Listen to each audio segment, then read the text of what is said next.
So when you get the Feel Great system, it'll come in a box like this one. They give you a 30-day supply. One is the Unicity, the other is Balance. It does come with instructions just in case you need to remember when you need to take it and how much, but it's simple and pretty self-explanatory.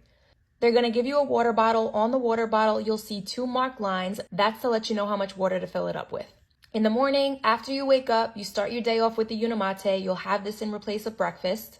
You're going to fill your water bottle up to where it says the Unicity level, take 1 packet, open and pour it in, give it a good shake and drink. This one you can slip slow throughout your morning and can have it either hot or cold. I prefer to have it cold with a little bit of ice. Sometimes I like to add a few slices of fresh lemon or ginger with a little bit of cinnamon. The flavor is probably one of my favorite things about this. It tastes delicious, similar to a sweet tea or an iced tea. For those of you who work out, you can replace your pre-workout drink with this. It's something I've done and I've noticed I'm able to push through my workouts more.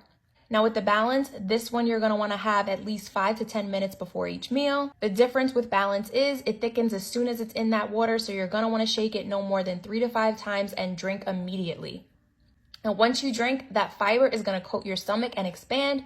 This helps you feel more satiated and satisfied, relieving that sense of fullness and bloating. This also helps to suppress cravings and tastes delicious as well. So that's it, guys. Simple, effective, tastes great, and helps you feel great too.